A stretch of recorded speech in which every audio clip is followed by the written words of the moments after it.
নমস্কার, বাংলা টক আমার ইউটিউব চ্যানেলে আপনাদের স্বাগত। প্রতিদিনকার মতন আজকেও আমি আপনাদের সামনে আমার ভিডিও নিয়ে উপস্থিত হয়েছি। ভিডিওর শুরুতেই আপনাদের কাছে আমার একান্ত আবেদন, আপনারা আমার এই ইউটিউব চ্যানেলটিকে সাবস্ক্রাইব করুন। আমার ভিডিওর কমেন্ট বক্সে আপনাদের গুরুত্বপূর্ণ মতামত লিখে জানান। ভিডিওগুলো ভালো লাগলে অবশ্যই লাইক করুন এবং শেয়ার করে ছড়িয়ে দিন। দেখুন, আজকে আমার ভিডিওর বিষয়বস্তু, এই গতকাল যে মুখ্যমন্ত্রী মুর্শিদাবাদে গেলেন, শামশেরগঞ্জে, ধুলিয়ান, সুতি, জঙ্গিপুর ইত্যাদি বিভিন্ন জায়গায় যে ইসলামিক সন্ত্রাসবাদীদের দ্বারা, জঙ্গি গোষ্ঠীর দ্বারা মানুষজন বিপন্ন হয়েছেন, 3 জন মানুষের প্রাণহানি হয়েছে, সেই ঘটনার পরে এই প্রথমবার তিনি মুর্শিদাবাদে গেলেন। এবং যাওয়ার আগেই গতকাল একটি ঘটনা আমরা দেখলাম সল্টলেকে, ওই শামশেরগঞ্জের জাফরাবাদে নিহত বাবা এবং ছেলে হরগোবিন্দ দাস এবং চন্দন দাস, তাদের পরিবারের লোকজন তাদেরকে নিয়ে বিরোধী দলনেতা সল্টলেকে চলে আসেন। এবং সেই ঘটনার প্রেক্ষিতেই আমি আমার আজকের ভিডিওর শিরোনাম দিয়েছি, মুর্শিদাবাদে যাওয়ার আগেই বিরোধী দলনেতা শুভেন্দুর কাছে 5 গোল খেয়ে মুখ্যমন্ত্রী মাথা খারাপ হয়ে গেছে। তার কারণ, তিনি তো এই সফরটা রেখেছিলেন মূলত গিয়ে এই লোকজন যারা ক্ষতিগ্রস্ত হয়েছে, যাদের পরিবারের প্রাণহানি ঘটেছে, তাদের কাছে কিছু অনুদান ইত্যাদি দিয়ে এটা প্রমাণ করার চেষ্টা করবেন তিনি তাদের জন্য কতটা চিন্তাভাবনা করেন। আমরা জানি যে প্রাণহানি ঘটেছে, যে হানাহানিতে যারা ক্ষতিগ্রস্ত হয়েছে তারা প্রত্যেকেই হিন্দু। ফলে তার একটা প্রমাণ করার জায়গা তিনি খুঁজছিলেন, যে কি করে তিনি প্রমাণ করবেন যে তিনি হিন্দুদের পাশে আছেন। এই জগন্নাথ কালচারাল সেন্টারের উদ্বোধন দীঘাতে করার পরে তিনি কিছুটা আশ্বস্ত হয়েছেন যে হিন্দু মনে তার সম্পর্কে যে বিরূপ ধারণা সৃষ্টি হয়েছিল, যে তিনি সংখ্যালঘুদের প্রতিনিধিত্ব করেন, সংখ্যালঘুদের তোষণ করেন, সেই জায়গা থেকে যে তিনি কিছুটা বেরিয়ে এসছেন, তারই ফলশ্রুতিতে তিনি এই সফরটা রেখেছিলেন। কিন্তু বিধিবাম শুভেন্দু অধিকারী তার রাজনীতিটা খুব ভালো মতন বোঝেন, যার ফলে তিনি কিন্তু বুঝতে পেরেছিলেন যে মমতা ব্যানার্জি এই সফরের আসল উদ্দেশ্য কী। এবং তিনি যে মরিয়া হয়ে চেষ্টা করছিলেন এই হরগোবিন্দ দাস এবং চন্দন দাসের স্ত্রী পরিবারকে তার এই সফরের মঞ্চে, যেখান থেকে তিনি ওই অনুদান বিলি করবেন, সেই মঞ্চে উপস্থিত করা এবং তাদের হাতে অনুদান তুলে দেবেন এবং তিনি দেখাবেন তিনি কত কাছের, সেই রাস্তাটা বন্ধ করার জন্যই এই হরগোবিন্দ দাস এবং চন্দন দাসের স্ত্রী তাদেরকে শুভেন্দু অধিকারী আগেই কলকাতায় নিয়ে এসেছিলেন। এবং গতকালই হাইকোর্টে রাজ্য পুলিশের বিরুদ্ধে, তারা যে এই ঘটনা ঘটার সময় নিষ্ক্রিয় ছিলেন, তাদেরকে বারবার করে ফোন করার পরেও তারা সাহায্যে এগিয়ে আসেননি, সেই বিষয়ে তদন্তের জন্য আপিল করেছেন। ফলে সামগ্রিকভাবে মুখ্যমন্ত্রীর পরিকল্পনা পুরো ঘেঁটে ঘ হয়ে গেছে। এর ফলেই তিনি আর মেজাজ ঠিক রাখতে পারেননি, যার জন্যই তিনি ওই মুর্শিদাবাদে পৌঁছানোর পরে ওখানে একটা এসপি, ডিএম ইত্যাদি সবাইকে নিয়ে বৈঠক করার পরে তিনি যে বক্তব্য রেখেছেন, সেই বক্তব্যর মধ্যে অনেক কথা বলেছেন। তিনি সাম্প্রদায়িক হানাহানি ইত্যাদি পছন্দ করেন না, দাঙ্গা পছন্দ করেন না। আচ্ছা, দাঙ্গা যদি পছন্দ নাই করে, তাহলে কি সেদিনকে ওই গত 8ই এপ্রিল যে ঘটনা ঘটেছে, তার জন্য কি আপনি কোনো তদন্ত শুরু করেছেন? আনুষ্ঠানিকভাবে কোনো তো এরকম ঘোষণা আপনি করেননি। আচ্ছা, আপনার পুলিশ এই যে ঘটনা ঘটার সময় 4 ঘন্টা 5 ঘন্টা ধরে একদম নিশ্চুপ হয়ে বসে থাকলো, তারা কি নিজের ইচ্ছায় এটা বসে থাকলো? সে বিষয়ে আপনি পুলিশ আধিকারিকদের সঙ্গে, এসপি, তার কাছ থেকে কোনো রিপোর্ট নিয়েছেন? কেন তারা পৌঁছতে পারেননি? থানা তো বেশি দূরে ছিল না যেখানে ঘটনা ঘটেছে। আপনি এগুলো কিছুই করেননি। আদতে আপনি জলটা মাপতে চাইছিলেন। আপনি এটা খুব ভালো মতনই জানেন, সেই সময় যদি পুলিশকে আপনি পাঠাতেন বা পরবর্তী সময়ে যদি পুলিশকে তদন্তের ভার দিতেন, পুলিশ যদি তদন্ত করত, তাহলে যে নামগুলো উঠে আসতো, যাদেরকে পুলিশকে ধরতে হতো, তারা আপনার ওই ভোটের রাজনীতিতে আপনাকে জিতিয়ে দেয়। ফলে আপনি চাননি যারা আপনাকে ভোটের রাজনীতিতে জেতায় তাদেরকে আপনি এই তদন্তের মাধ্যমে ধরতে। আপনার ভয় ছিল তারা যদি ধরা পড়ে, তাহলে পরে আপনার ভোট ব্যাংকে, আপনি যে ভোটটাকে সিকিওর করেছেন তোষামোদের মাধ্যমে, তাদের সেই ভোট ব্যাংকটা নষ্ট হবে। আরও বিভিন্ন কথা বলেছেন।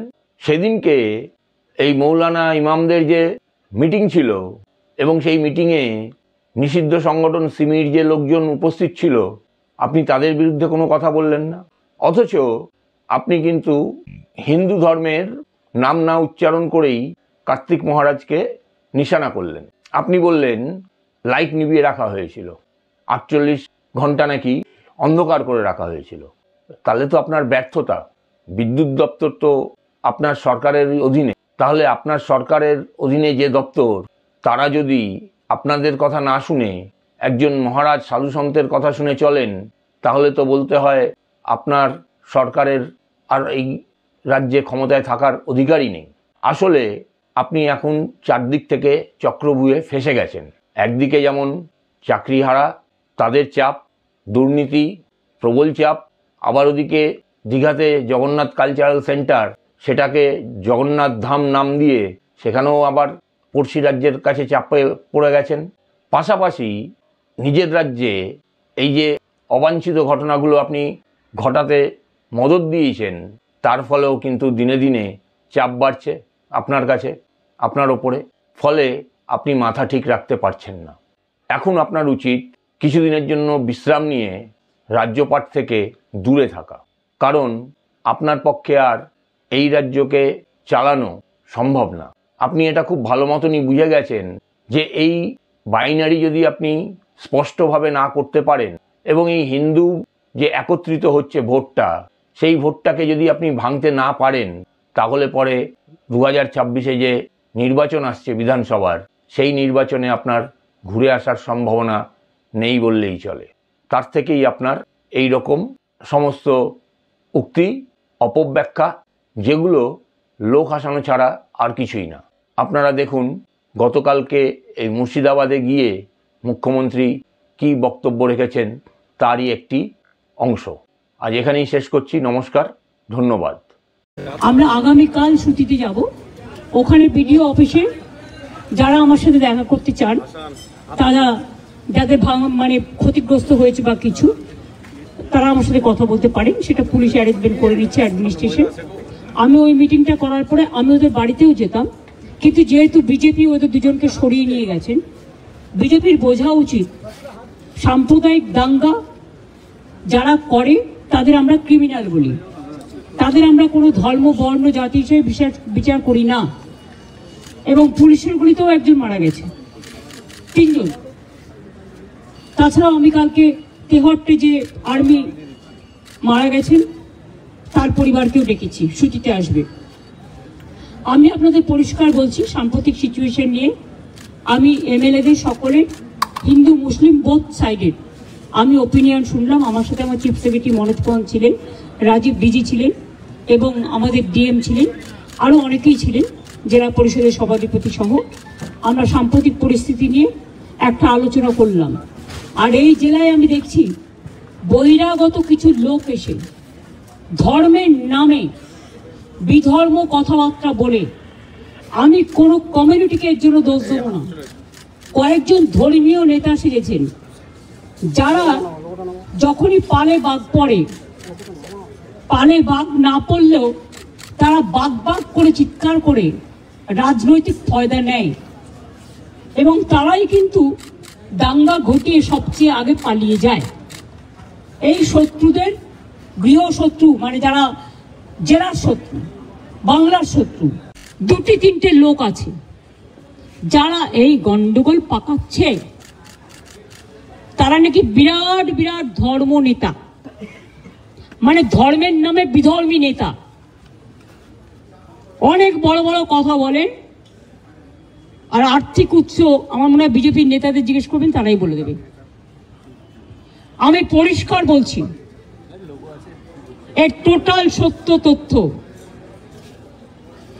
আর কিছুটা আমার বাকি আছে, পেয়ে গেলে প্রেসের সামনে আসবে। কারা করেছে, কিভাবে প্ল্যান করে করেছে।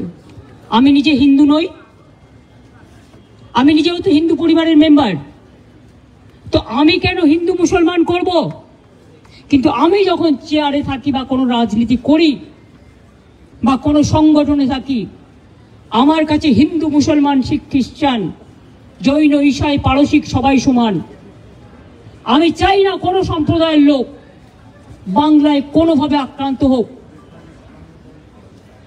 চক্রান্ত করে এত ভয় কিসের? তোমরা তো ঘুরে গেছো, ঘটনা ঘটার পরের দিনই মানবাধিকার কমিশন চলে এলো। কই মণিপুরে তো যায়নি, 2 বছর ধরে গন্ডগোল হয়েছে। ইউপিতে তো যায়নি, রাজস্থানে তো যায়নি, উড়িষ্যায় তো যায়নি, বিহারে তো যায়নি, দিল্লিতে দাঙ্গায় এত লোক মারা গেছে, একবারও তো যায়নি। হঠাৎ কি হলো? পরের দিনই, ঠিক নোটবন্দির পরের দিন পেটিএমের অ্যাডভার্টাইজমেন্ট বেড়েছিল, দেখেছেন? যদি আগের থেকে ঠিক না করা থাকতো তাহলে ভোরবেলায় বেরোলো কী করে, রাত 8টায় ডিক্লেয়ার করে? সেই রকম মনে রাখবেন যে একেবারে প্ল্যান করে এই ঘটনা ঘটানো হয়েছে, এবং যারা এই ঘটনায় প্ররোচিত হয়েছেন, প্রভোক্ট হয়েছেন এবং একটা কমিউনিটি আর একটা কমিউনিটির উপর ঝাঁপিয়েছেন, তাদের আমি বলবো এসব কিন্তু বাংলা সহ্য করবেন না। আমি কারো বিরুদ্ধে নই, কিন্তু আমি দাঙ্গার বিরুদ্ধে, আমি চক্রান্তের বিরুদ্ধে।